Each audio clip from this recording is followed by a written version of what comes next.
After World War II, all of Europe lay in shambles. Farmers looked on scarred fields that had once been fertile. Food was scarce, millions were starving. Production levels were down to 20% of pre-war levels in France and 25% in Italy.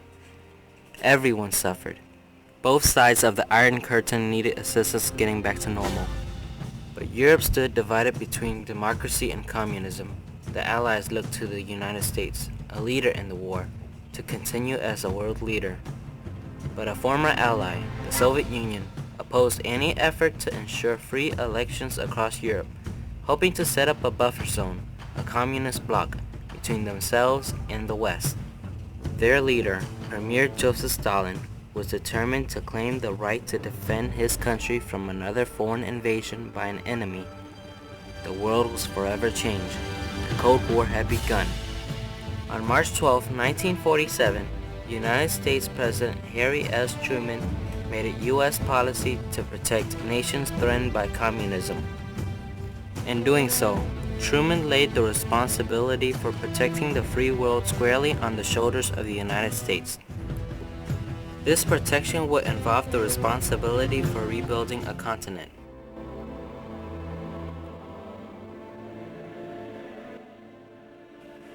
President Truman and Secretary of State George Marshall recognized that the humanitarian responsibility for rebuilding Europe and protecting U.S. interests there went hand in hand.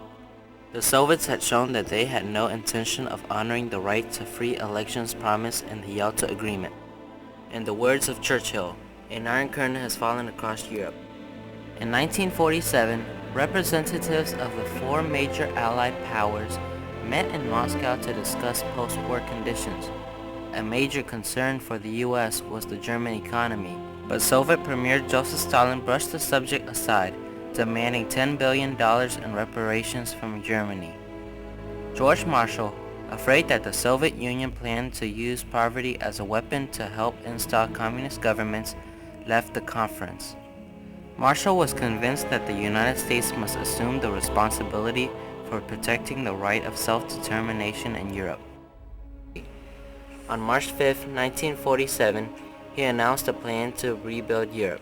He stated, "With foresight and a willingness on the part of our people to face up to the vast responsibilities which history has clearly placed upon our country, the difficulties I have outlined can and will be overcome."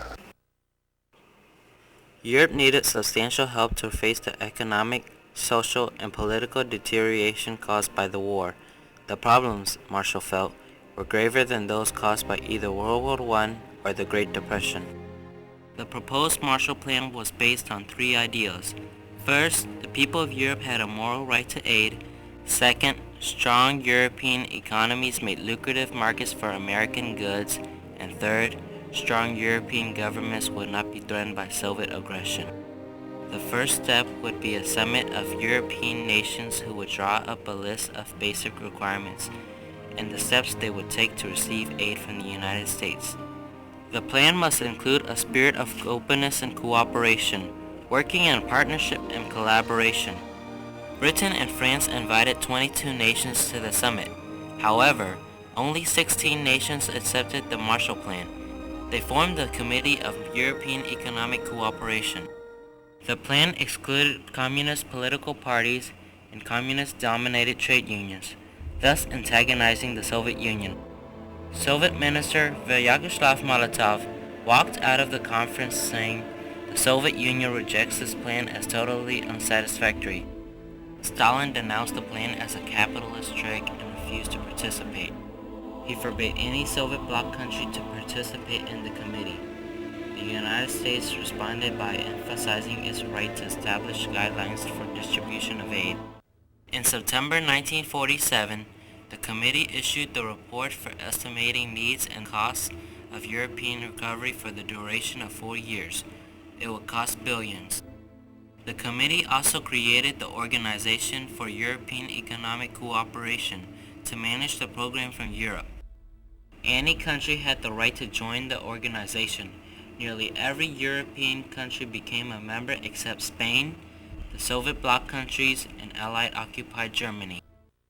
Many key members of Congress supported the plan. However, opposition from isolationists was fierce. Congress was simply appalled by the expense of the Marshall Plan. The debate for aid went on for months, but political and economic benefits decided the issue. On April 2, 1948, Congress passed the Economic Cooperation Act and the Marshall Plan became a reality. The next day, President Truman signed the act into effect.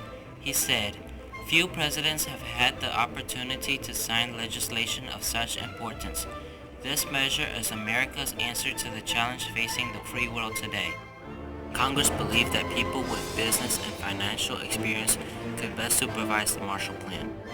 President Paul G. Hoffman of Studebaker Corporation was appointed administrator of the Economic Cooperation Agency. Secretary of Commerce Averell Harriman was chosen to be special representative of the Economic Cooperation Agency in Europe. The Soviet Union continued to protest against the plan. Stalin strongly criticized the Marshall Plan after Hoffman suggested creating a Western European market based on elimination of tariffs and customs. As the split between the Soviet Union and the United States worsened, Truman announced his intention to provide military aid in January 1949. This led to the North Atlantic Treaty between the United States, Canada, and 10 Western European nations.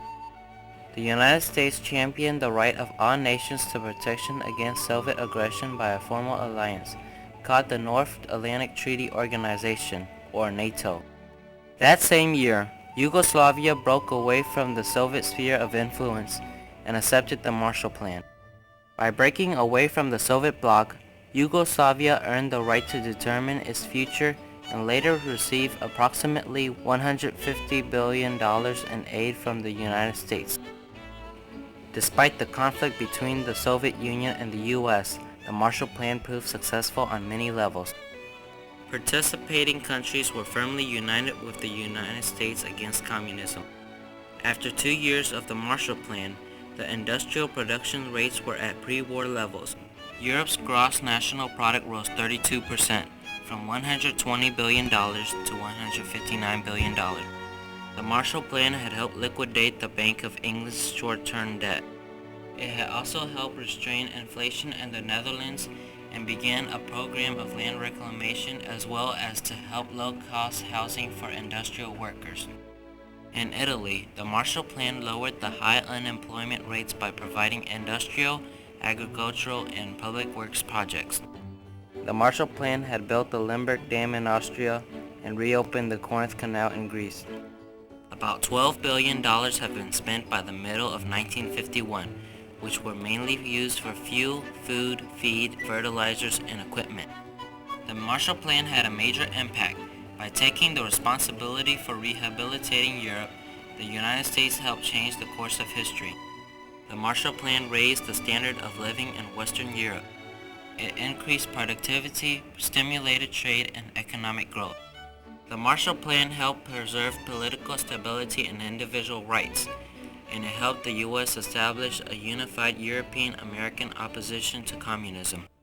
It has been called the most successful foreign aid program in American history, and its impact is still felt today.